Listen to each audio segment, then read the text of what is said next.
Greetings, and thank you for joining us for this edition of Peter's Field Hospital, the official podcast for the website Where Peter Is.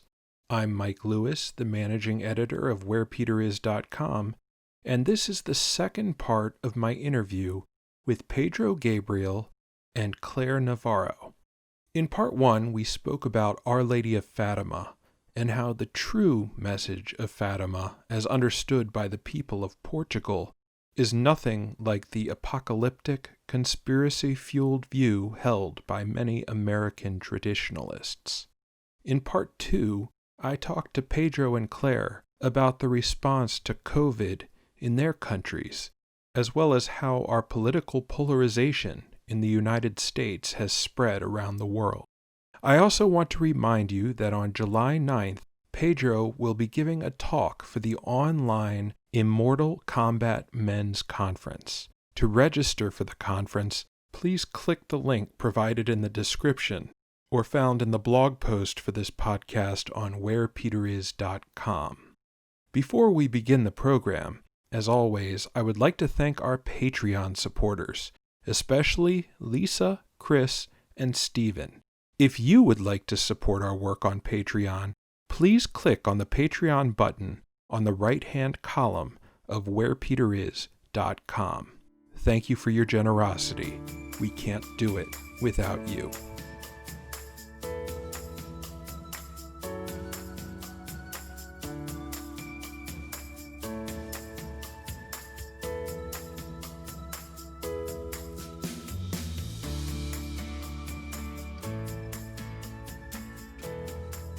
Now, I would like also, because you led up to the question with some things that I would like to address, there was an argument that I made on my articles in Where Peter Is about private revelation. Basically, it goes like this. It's something that I thought, because I think it's logical. Catholic is not bound to believe in private revelation, but to earn salvation. That's doctrine. I am not bound to believe in any private revelation, not even Fatima, which I believe and I like a lot. But a Catholic is bound to believe in public revelation. And that's not just scripture, it's tradition also. And tradition also teaches about the papacy, the Pope, the value of the magisterium, the vicar of Christ. That's tradition with big T. So it doesn't make sense that my salvation would hinge on me following a private revelation that would tell me, oh, watch out, the Pope is suddenly starting to become someone unreliable. Okay, so if I follow the Pope, my salvation is at stake. So I need to believe a private revelation that supposedly is not necessary for my salvation to be saved from the bad heretical Pope. That doesn't make any sense to me. And I think that's one of the things behind Where Peter Is. People accuse us of being heterodox or being leftists or trying to push this heretical, doctrinally erroneous vision of Catholicism. But what I've always asserted is that we are simply applying to Pope Francis what the church has taught about the papacy. If the church teaches this about the papacy, then this also applies to Pope Francis. So when the CDF releases a document in 1998, that's a summary of the teachings of the church on papal primacy, and it says that the Pope is the guarantor of fidelity to the Word of God. There's no asterisk at the end of that. There's no footnote that says, unless he does X, Y, or Z. It's to assure the faithful that trust in our ecclesiastical unity, a unity that is the visible source of whom is the Pope, is the path to salvation through the Catholic Church, as opposed to an abstract. You call it sola traditio, I call it the imagisterium, but this idea that there is some abstract yet concrete and objective set of doctrines that we must follow, whether the church actually teaches it on an official level or not. and we're to judge everything that comes out of the Vatican, that comes out of the church, that comes out of the Pope's mouth against that quote unquote objective standard. So while we're on the subject of conspiracy theories and these various culture war controversies, you are a medical doctor. Now, granted, you're an oncologist by specialty, but in a hospital in Portugal during this pandemic. And I know that you've been seeing, just as we all are, these varying theories, and some are conspiratorial, some of them are matters of judgment about how Catholics should respond. I'm a little bit curious about your insights as a doctor, as somebody who has dedicated his life to the health of other people. And I know that you wrote an extensive response to R.R. Reno from First Things, who advocated for basically ignoring the virus and keeping our economy running and that sort of thing. I guess just from your perspective, now that we're well into this pandemic, I believe things are closing down in Europe a little bit, or the curve has been reversed. In the United States, it looks like we flattened and went down a little bit, but now we're going up again. What is your take on some of the rhetoric surrounding this, and what is your advice for how people should view the pandemic, the severity, and what steps we should be making to protect the health of ourselves and others? Well, one of the things that saddened me and surprised me, but I shouldn't be surprised anymore, was that this pandemic, again, should be the way to respond to the pandemic, should be something that should unite us, because it's pretty straightforward. But once again, ideology polarized us and has made us divided on the best way to address it. And unfortunately, what I see is that the reasons and the strategies that people come up with basically align more with political party lines than what actually is the truth. Now, there's something that needs to be said. It's the world as we know it, the modern world, has not experienced anything like it. There was the last instance of a pandemic like this is the Spanish flu, and most of the people alive today that had some kind of role in the scientific community, those people at that time do not exist. So this is the first time that our current scientific community is dealing with something like this. And of course, people, governments, media, general population, they are frightened and they are demanding quick answers. So many things are being done on the knee, okay? Scientific community needs to study things, and that takes time. Just take an idea. People are saying, oh, no, there's no vaccine, and scientists are letting people die. Well, the vaccine usually takes 10 years to be developed with all the tests to see if it's safe, to see if it actually does the job. And we might end up with a vaccine in 1 year, okay? So much of the different takes that we see on the scientific community do not have to do with people not knowing what to do. It has to do with the fact that we are doing our jobs at high speed and high pressure. And for example, that's what we see in on the hydroxychloroquine controversy. There was a small study that showed excellent results of hydroxychloroquine with azithromycin, an antibiotic. But the problem is it was a study that was small and flawed. But the problem is, of course, it's flawed because you're not going to get a very nice, neat study on these conditions. We need answers quickly. We need to test quickly, or people are going to die. And so, of course, we went with what we got. But then the President Trump said hydroxychloroquine is a miraculous drug. And from that point onward, it became polarized. People who like Trump just went up, hydroxychloroquine is the best. And people who hate Trump just then took hold of every single thing that went against hydroxychloroquine and said, no, President Trump is doing propaganda again. He's wrong. What were those things? Is basically scientists saying, wait a minute, this study has flaws in it. And they just take it, oh, it has flaws in it. See, President Trump is wrong. And basically, that's the stage where we're in. There was a study in Lancet saying that hydroxychloroquine did not have the impact it had. And it was a review. It was it also of other studies. It showed that the effect was not significant. But the problem is that Lancet article itself had flaws. Again, because it has been done on the knee. And science is being weaponized.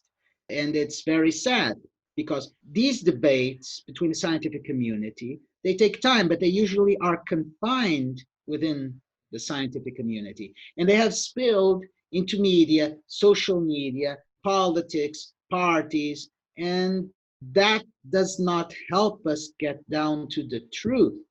What I say is just let the scientists talk about it and discuss amongst themselves if the evidence is conclusive or not, if the risks surpass the benefits or not, calmly. When we get an answer that has a minimum of consensus, you'll be the first ones to know, okay?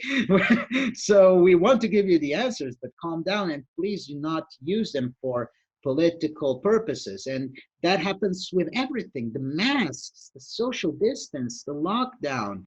These are recommendations from the World Health Organization. It's not perfect, and it has not dealt with this perfectly, but who would deal perfectly with this unexpected situation? No one. So no, these recommendations are the best thing we have at this moment. So it doesn't matter if a politician I like says they are good or they're bad, just try to follow it. Here in Portugal, these debates almost don't happen. We go to the mall, we go to the church, everyone is wearing masks. No one thinks that their freedom is being threatened. Everyone does it out of respect for it. And Portugal actually had a very good answer, a very good response. There was a time when people were talking about the Portuguese miracle.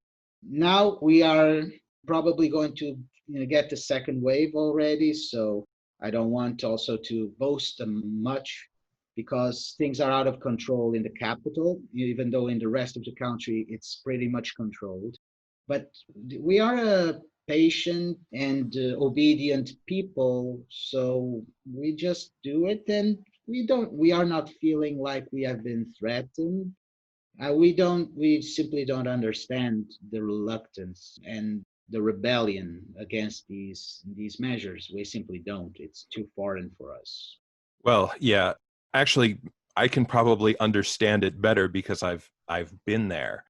It seems that among American Catholics, at least, and largely on the American, it's both left and right, but on specific issues such as climate change or evolution, not only have we weaponized and polarized science, but we tend to introduce pseudoscience into the debate. Someone in the news will report on a study that has no credibility whatsoever, or somebody who is not a valid part of the scientific community. And because it suits ideological aims, they'll readily embrace that. And to me, it seems that it's a form of confirmation bias. Mm-hmm. It's sort of like if we go to the switching the two Lucia conspiracy theory. apparently it was first developed in 2005.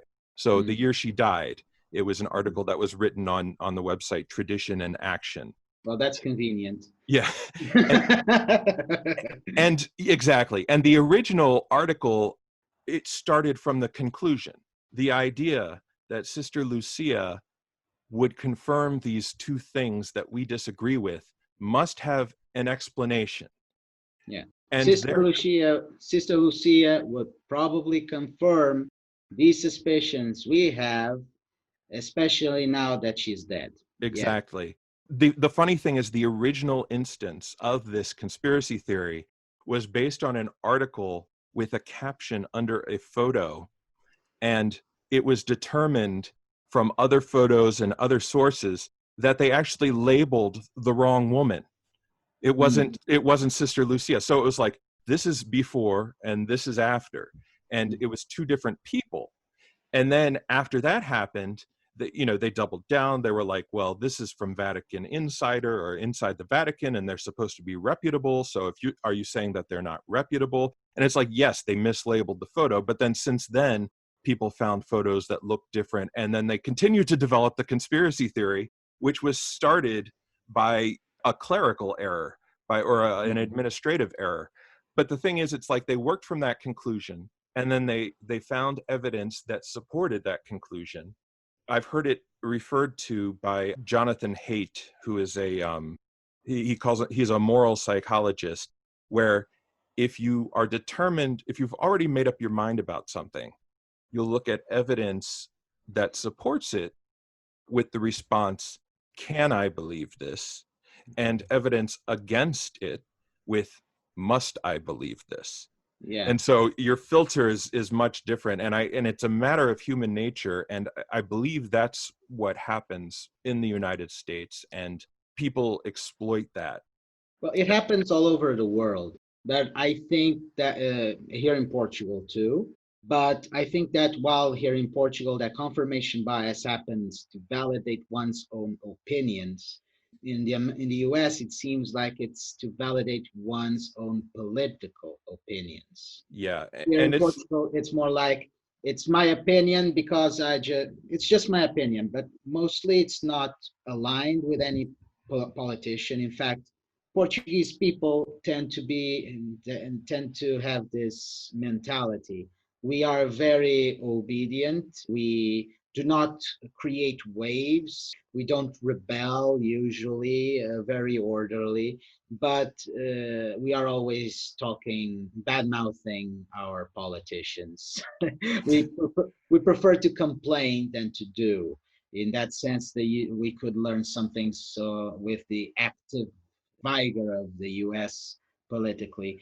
But yours, it seems from an outsider's view, your confirmation bias is mostly politically directed and is aggravating the polarization. You guys seem to be very polarized.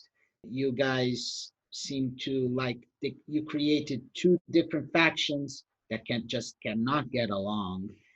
And basically everything needs to confirm my tribe, and everything must demonize the other tribe over there. Well, I think what has happened in the US, obviously we have a two-party system.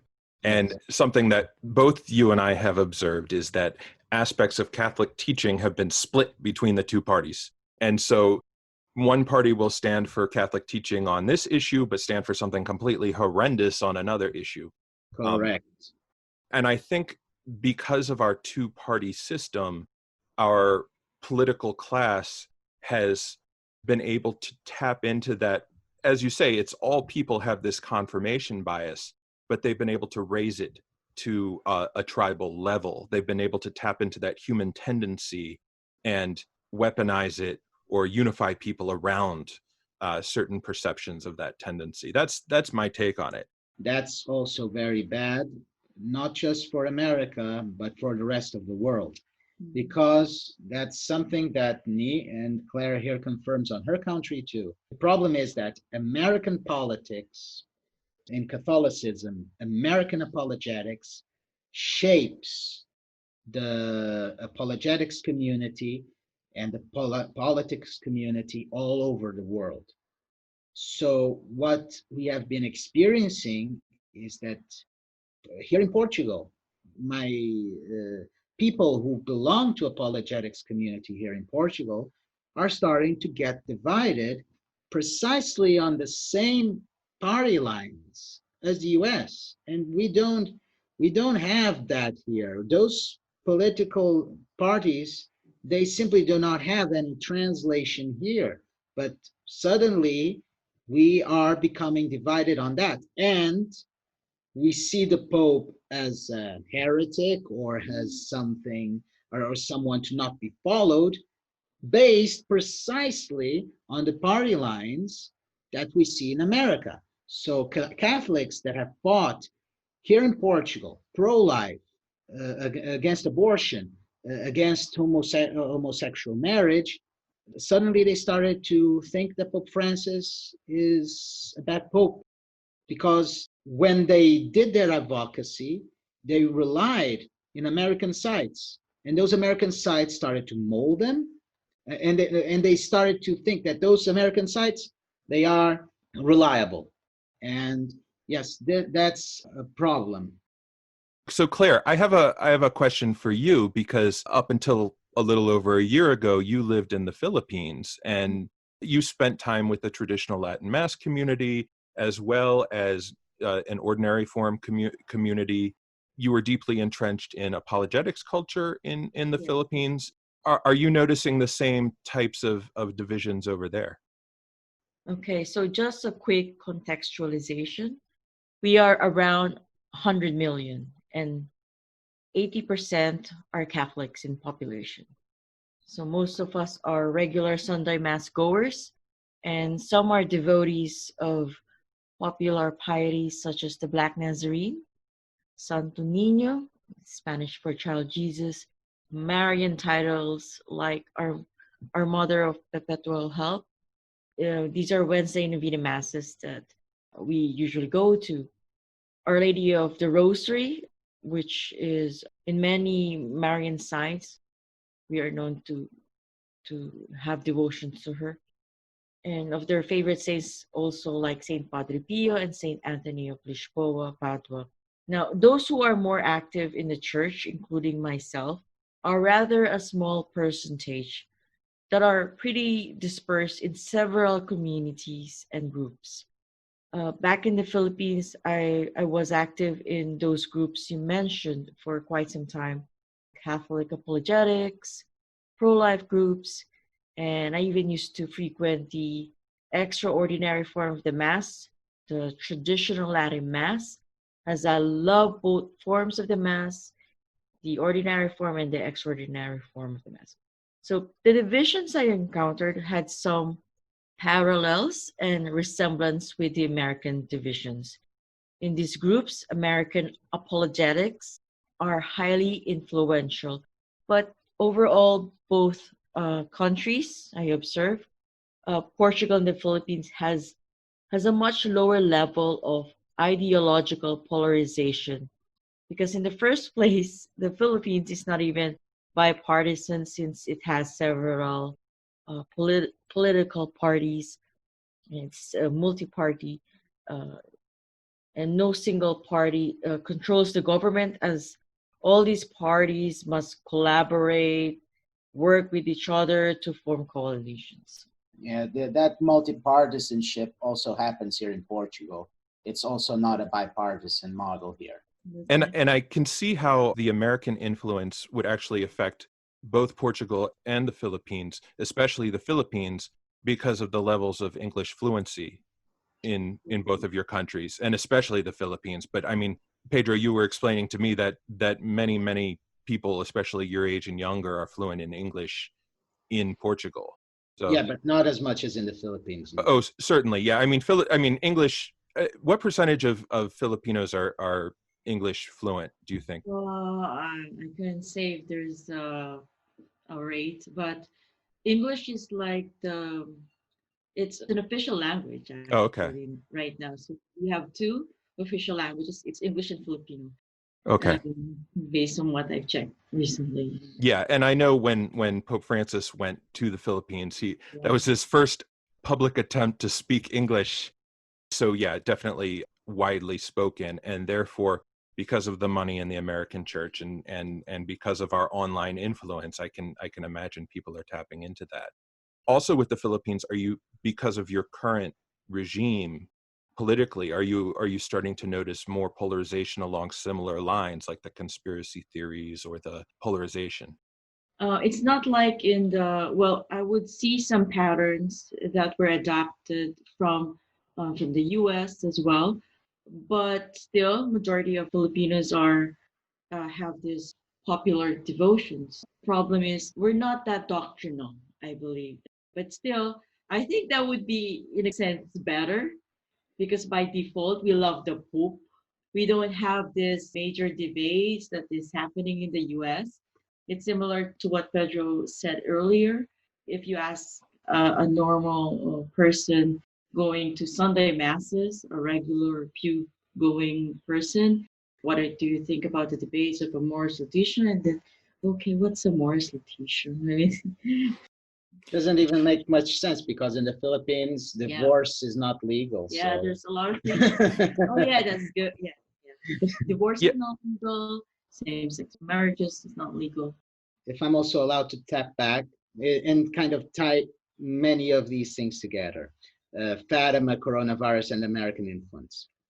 Me and Claire were actually involved in a debate regarding the contingency plans of Fatima on the 13th of May, because 13th of May and 13th of October are the major apparitions of Fatima. It's the first apparition and the last apparition. So they are kind of a big deal. So Fatima, because of the coronavirus, was closed at that moment. And they said, we're not going to celebrate the 13th of May for the first time in history. Or rather, we're not going to celebrate it publicly. The sanctuary is going to be closed. And we started to see people on social media saying, what are the Portuguese people doing? Why don't you rebel against this oppression? The clergy is bowing to the government and blah, blah, blah, and all those things. And why are you accusing us and why are you meddling in our lives? Most Portuguese here are heartbroken, but they are going to follow the law and they are going to be orderly, and that's precisely what happened. So, what gives, basically? Uh, and there's some context besides this is that even before the government dictated a lockdown, the Catholic Church in Portugal took the first step and closed the churches before the government lockdown. The government was actually 1 week delayed, and on the 13th of May, we had already flattened the curve, and the government had already lifted the restrictions, many restrictions, not all, but the restrictions on religious celebrations. And the government, the prime minister, came to the palace of the Cardinal of Lisbon, who is the president of the Portuguese Episcopal Conference. And I must say, this prime minister belongs to the Socialist Party. His party, his political party, actually is called the Socialist Party. Okay? And he is going very soon probably to legalize euthanasia in Portugal. So I'm not a fan, okay, at all. But regarding coronavirus, they did everything well regarding the restrictions. And then the prime minister of the Socialist Party came to the Cardinal's house and said, I'm going to lift up the restrictions. And if you want, because I know that May is very important to you Catholics, I will allow, with some restrictions, that you celebrated in Fatima. And the Portuguese church, the rector of the sanctuary, said, no, it's not responsible yet. So it was not us caving to the government pressure.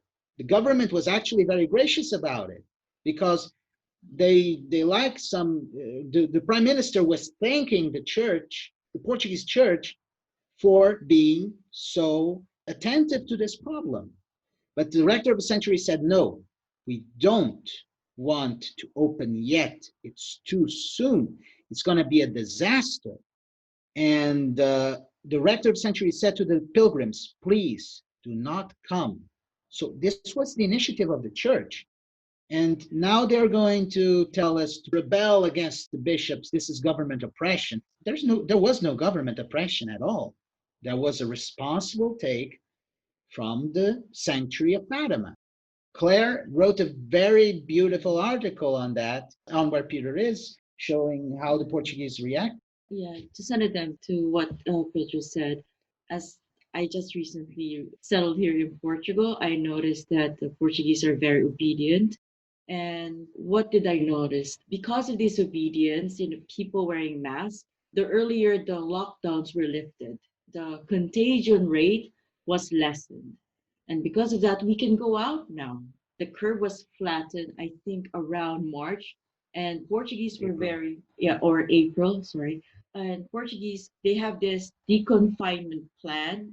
It was done in phases. So let's say in phase one, we will open small shops. Phase two, bars, but certain restaurants. And then, phase three, malls, and then the church eventually. So I find it very effective and efficient that the government and the church here in Portugal are collaborating. I think that's the Catholic way. We are collaborating for the common good. Actually, that collaboration is happening widely in the United States. I live in the state of Maryland, and we actually have a 4-phase plan as well. Right now, we're in phase 2 of that. My particular county was a little bit delayed in adopting phase 1 and then phase 2 because we have the highest rate in the state. But the thing is, what you're finding is people rebelling against the bishops, even more so than the government. They think that the bishops should stand up to the government, which is kind of what Dan Amiri's piece, he talked about how a lot of Catholics, and he didn't specify what country, but have this idea of a champion bishop, a bishop who goes out and stands up to everybody and denounces all the people they don't like. But just a couple of points of clarity regarding American Catholicism. Number one, just like in Portugal or the Philippines, online Catholicism doesn't reflect the entire church. There are a lot of Catholics who go to Mass, pray the Rosary, love Our Lady, and they're not super online, so there's not this huge awareness or this involvement in the debate. Unfortunately, what I've observed, and part of the reason why I was inspired to start Where Peter is that you might have a group of 10 devout Catholic friends. Let's say they all go to the same parish, they're all part of the same Bible study. And only one of them follows these media sources closely or is involved in this debate. And the rest just want to go to Bible study. But what will happen is that one person will forward them an email about, let's say, the service in the Vatican gardens right before the Amazon Synod, or will forward them something that Vigano wrote, or will say, oh, the Pope believes that adultery is okay. And obviously these people, they'll have their friends, they'll think, well, this is my friend who's informed, who's always followed the church, who used to talk about the great things that Pope Benedict used to say, and now is explaining to us that the current Pope is a heretic. Now, they're not doing their own research. They are well-intentioned. They're not super online. But what I find is that even if they have never read an encyclical in their entire life, they've developed this, and this is widespread among devout Catholics. Even if they don't know the debates, they don't know the issues, they've developed this impression that Pope Francis is not a good pope, that he's a heretic, that he's allowing all this craziness to happen. And that's the thing that really troubles me.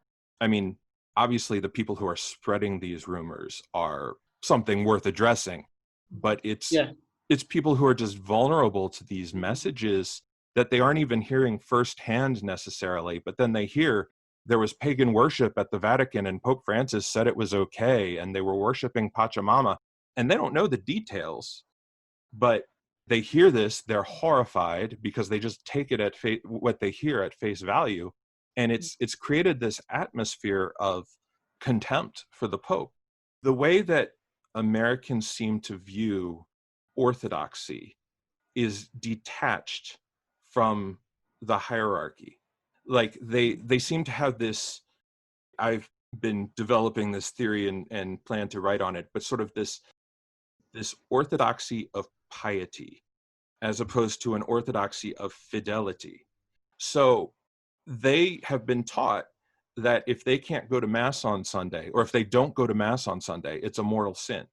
So even if their bishop says, I dispense you from this obligation, the way that they read this is they think our bishop has just told us to commit mortal sin and he must be evil, as opposed to this is within the bishop's authority to say, because they ignore the bishops. And there are all kinds of reasons, some of them legitimate, for why people mistrust the bishops or have this innate break from the bishops. But basically, what's settled in for them and what made us this fertile ground for this rebellion against Pope Francis was this idea that orthodoxy was something that was self-contained. It is adherence to certain rules and rites and demonstrations of certain kinds of piety and certain kinds of cultural and political alliances, and is not being in fidelity with and in communion with the Pope and the bishops. And I think, I mean, that's kind of a lofty, high-level theory, but I don't know if that makes sense to you, or if that helps explain it. Yeah. Well, majority, not a few of us we're all sacramentalized, but not evangelized. I think we've encountered that phrase before. There's a lot of work to do on catechesis. But then, yeah, how do you tie with orthodoxy? Because before, I used to, by default, patronize some sites. These are bastion of orthodoxy that I see. And then later, I observed them, they became critical of Pope Francis. So, and then I'm in the middle, and then I told myself, is this really orthodox? And then after reflecting, praying, and then discerning, I realized that this is no longer orthodox. So your idea is a very good write-up for an article. And also, as we said, the idea that we need to address this is important because, again, it doesn't matter that only one person out of 10 starts talking bad about Pope Francis. It is starting to have a global effect. It's starting to affect not just the US, but Portugal, Philippines, Europe, probably other places too. So it needs to be addressed. It needs to be stopped. This is not what Catholicism is about. This is something that has been created there in a certain mindset, but it's not Catholicism. And if you go to Rome, if you read the Vatican documents on church social doctrine, that does not exist. I always get this idea that, these matters are matters of faith, you have to take it, but these other matters are prudential judgment, you can just disregard them. That does not exist in magisterial sources. There is one CDF document from Joseph Ratzinger that said a Catholic cannot disagree with the Church on abortion and euthanasia, but it can disagree on matters of death penalty and going to war. And they just took that and made that single sentence and made a whole theology out of it.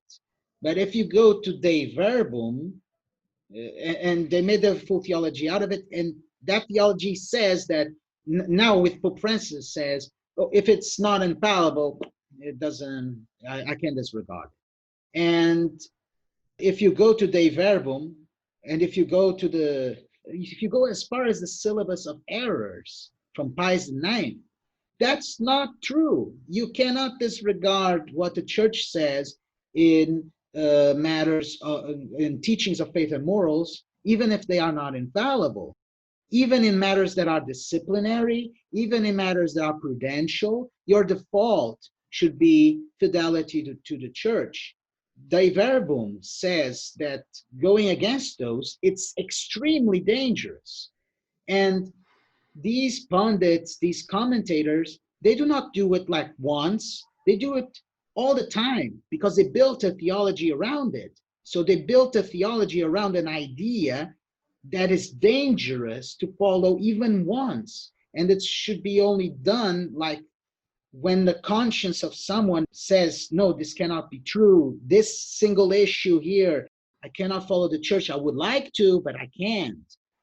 They stretch that so that they can just keep advocating their political theories and their political parties and not change according to church doctrine. Yeah, they subscribe to either blind partisanships, political ideologies under the pretext of prudential judgment.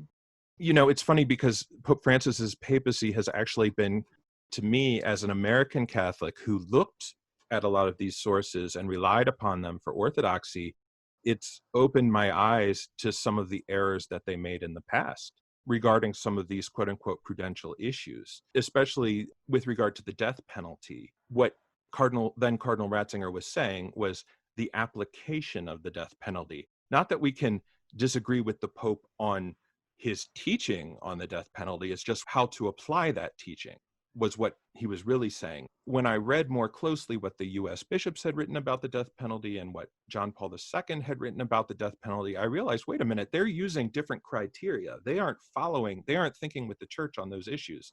The same with economic matters and issues of war, the dropping the A-bomb on Japan during World War II, all of these things where they claimed they were prudential issues. Yes, you're correct. They created this entire theology, a theology of dissent that they claimed wasn't dissent.